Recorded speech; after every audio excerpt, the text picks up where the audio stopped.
Ahoy, my friends, Ryder here, and welcome back to another Final Fantasy VII Ever Crisis video. Today, I'm going to be jumping into the new Guild War. I'm going to be checking out the new boss. I'm just going to be kind of giving you guys a full kind of look over of this event as it is right now. I put together a kind of preliminary team. For sure, I'm going to be tweaking it as I'm not even using Tifa in this team right now. However, for those of you guys that aren't pulling Tifa or don't have the crystals, unfortunately, this is another variation of a team that you could use. So I'm going to jump into the actual event right here.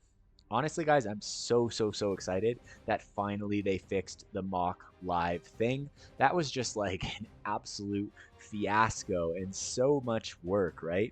So that being said, let's go over to the actual guild battle right here. All right. And I just did 38% on stage 3 with a team that I put together in like 10 minutes. So maybe we'll just go into stage 3. So what I'm going to do is we're just going to go into this and we're going to mock it. But first I'm going to show you guys the team that I put together. Now, if we go into the additional weapons that we can equip right here, Red 13 and Zack are the ones featured. So you don't really want to be equipping their weapons in the back end of your main 3 characters. So if I auto formation right here, right, I have level 57 and it's going to feature all of these different weapons between Red 13 and Zack. All right, so that being said, the team that I put together today, guys, is going to be consisting of Sephiroth, Aerith, and Yuffie. Now, I put this team together because I think it has everything that you would need to at the base level take on Bahamut. Now, as is the case with all of these Guild Wars guys, most of the time, if not all the time, DPS is going to be king. So, as you tweak your teams and you move forward in the event, you're going to be, getting rid of defensive mechanics to basically prioritize damage as much as possible. However, at the moment, I basically have everything that I would need to take on Bahamut. So if we look at this Bahamut is going to be basically pretty different. He's very similar to the original Bahamuts that we fought, but at the same time, it's also different. So let's take a look at it right here. So under immunities, you'll see that physical attack down, magic attack down, he's not immune. Also, physical defense break or magic defense break, also not immune, right? So I'm going to be bringing in a physical defense, magic defense breaking weapon in the form of the Sun Umbrella so that I can increase damage throughout the fight, right? I'm going to be bringing magic attack boost to increase magic attack damage, etc. All right, so in this fight, Bahamut will use many powerful magic attacks. Defense changes based on the force gauge Mega Flare charge and has a strong resistance to elemental attacks while the gauge is active. Okay, so while the gauge is active, Bahamut is going to have increased resistance to elemental attacks, right? Now, in order to lower the gauge, you're going to need non-elemental weapons. So essentially, elemental weapons ain't going to be really friendly to you guys in this fight. So whatever you're building, make sure that it's non-elemental, physical, or magic DPS, right? When the force gauge is activated, a countdown is going to begin. When the countdown ends, the less the force gauge is filled, the more powerful the ability it unleashes, okay? So this is a little confusing. I've yet to maybe put some sense to this, but when the countdown ends, the less the force gauge is filled. Oh, the less the force gauge is filled. Okay. Essentially what they're trying to say is the more the force gauge is filled, the more powerful the attack is going to be. It's very strange wording with how they did it right here. And the force gauge can only be depleted with non-elemental abilities, thus non-elemental abilities are effective against this enemies. There are no sigil breaks here, all right, no weaknesses, no resistances, etc. Now I'm going to show you guys the team that I put together. This is just a preliminary team. I'm obviously going to be tweaking it from here, but this team would definitely work throughout the Guild War if you guys could put it together. So that being said, on Sephiroth, I'm running his original Limit Break Draw costume, Heliacal Rising. We are running the Protector's Blade here at OB8, along with Kuja's Spirit Blade here at OB6. Obviously, the Kuja Spirit Blade brings physical and magic attack break. I'm not sure if you really need it, especially at a stage 3 level, but the Kuja Spirit Blade is also a really good sub weapon for also raising Sephiroth's magical capacity as a DPS, right? Then I also have the Genji Blade here, which in this mock was my first time literally using it. Super fun, actually, right? His materia are all magic attack up stat sticks right here.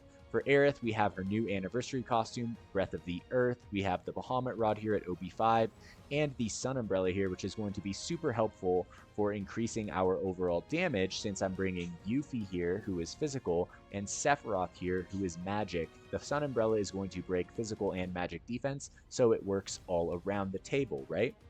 Then for Aerith right here, I just have healing stat stick up materias right here. So basic, super basic, simple stuff. And then for Yuffie over here, we have her anniversary costume. We have a Bloodbath right here, I believe, Bloodfest, along with her anniversary weapon at OB6. And then we have the Crystal Cross here at OB5, which is going to be for increasing Sephiroth's magic attack. All right, and then we just have physical attack stat sticks over here on Yuffie. All right, so now if I jump into the actual builds and show you guys the back end of these characters right here, right? If you don't have all of the things to put this together, you know, just work with what you got and just have fun. These Guild Wars, I think, honestly, are the best when we enjoy them, when we have fun. So for me, you know, it's cool to rank, but in my opinion, it's like it's better to see the full potential of a guild come out and really, you know, see 30 people from all around the world working together. That's what I think is so fun about these guild wars. And the ranking at the end of the day, honestly, personally to me, is arbitrary. I'm competitive, right? So I'm going to do my best. But at the same time, I think that if you're not having fun, you got to just take a step back. So that being said, jumping into Sephiroth right here, he's going to be sitting at 206k power, 9.1k HP, 8.8k magic attack. Honestly, the highest I've ever had. I think it's because of all those additional equipments, right? And if we go to his R abilities right here, we have magic attack at 7, attack at 2, ability potency 4, magic ability potency 7. We've got some buff debuff extension right there, the magic ability mastery, interruption mastery, and then tons of all allies R abilities right there, guys. The game is getting crazy, right? Sub weapons are going to be OB10 Electro Cannon. We have the OB7 Chiron right here, and then the Iron Greatsword from Zack for some more attack and crit potency right here. Now jumping over to Aerith, she's sitting at 105k power, 8.1k HP. She's got 5.2k magic attack, 140 physical defense, 165 magic defense, and 3.3k healing. Right, she is sitting at healing level 7, magic ability potency 3, buff debuff extension. Honestly, for Aerith, she's not as focused, I think, as the DPS characters, but she's still going to come in clutch. On her, I just have the Stream Saber right here to boost Yuffie, Centipede to boost herself, and then the Zack's weapon right here to boost Sephiroth, right? So she's really a big-time support in this team. And then jumping over to Yuffie Kisaragi right here, she's sitting at 111k power, 7.9k HP. She's got 5k physical attack, 143 magic defense. Her R abilities are focusing regular attack. Actually, I don't have any physical attack on her, which is pretty funny, actually.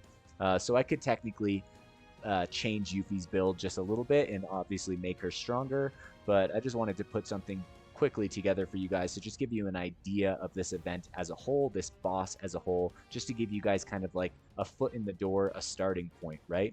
All right, and then ending off on her sub weapons, I have Vincent's limit break draw weapon here, OB10, the Ultimatic here, OB10, and the Heavy Hauser here at OB10.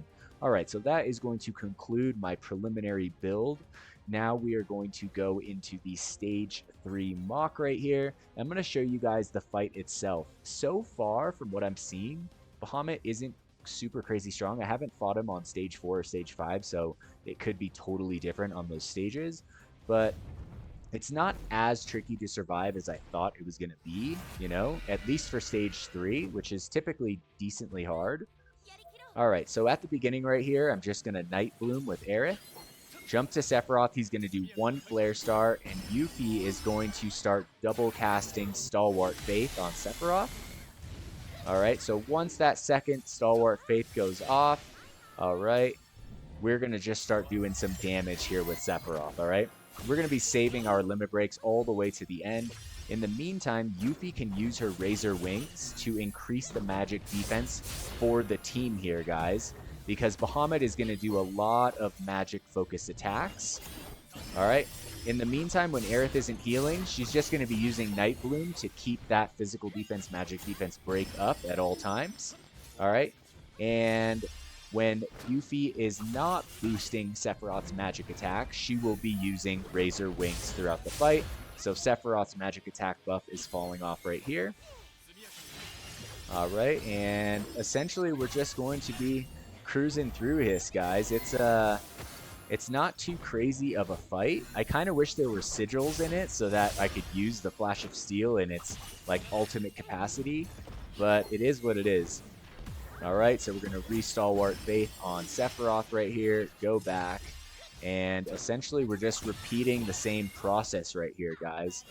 All right, just making sure that Sephiroth has max magic attack buff up at all times. I mean, I'll tell you guys right now that like Tifa is going to make this insane for sure. She is going to make this fight absolutely insane, guys. All right, so here comes the Mega Flare here. All right, so let's block that. I tried to block it, but as you guys can see, it's a little bit laggy. I don't think I got off the block. Hopefully we did. Oh my gosh, I didn't get it off, but it is what it is. As you guys can see, it's pretty laggy. All right, so this is going to give us some ATB. Beautiful. And going back into it. Just trying to basically survive at this point in time. I'm going to save all my stuff for right here at the end. All right, there we go. I'm going to get off one more Protector's Blade. We're going to get off Flash of Steel. All right, and I'm going to get off the Limit Breaks right here. All right, so a decent run, I would say, on Stage 3. With the lag, it can be a little bit tricky, but I think it's important to learn how to play with lag in this game just because it doesn't look like it's going away anytime soon. All right, so let's see how we did. I did 37% on my first run, so we'll see how I do on this run right here. But essentially, it looks like Bahamut is going to be more or less pretty straightforward here, guys. All right, so we did 1.6, or I don't know how much millions of damage that is. Lots of millions. All right, so let's see how we did. I have a feeling that I didn't quite do as well as my first run, but either way, it gives you guys an idea of this battle as a whole. Let's see how we did. Oh, I actually did beat it. So 41% on Stage 3 right there without even using the character from the event. Granted, I am a day one player, and I've been playing this game consistently since the beginning, so you guys might not have all of these little tools, but just put together what you can and build from there. I recommend that when you guys are putting together a team for this event that you kind of build it defensively at first and then start to pull away from the defensive aspects of it and then transition it into a more offensive team. And then as you do that, as you sculpt the statue that is your team, eventually you're going to get it to exactly where you want it, and you're going to find the stage in which that is your bread and butter. So yeah, that being said, guys, I hope that this was helpful to you guys today, and I wish all of you guys the absolute best luck out there, whatever guild you're in. I hope you guys, all come together, work together. I want to give a special shout out to the Curseborn Alliance, all 14 guilds now. All of you guys, I wish you guys the best as well. And a special shout out to my own guild, CB Bahamut. Let's all do our best out there, friends and fam. And yeah, if you guys enjoyed this video today, please don't forget to drop a like, subscribe to the channel for more Final Fantasy VII Ever Crisis content. I will catch you guys on the next one. Peace.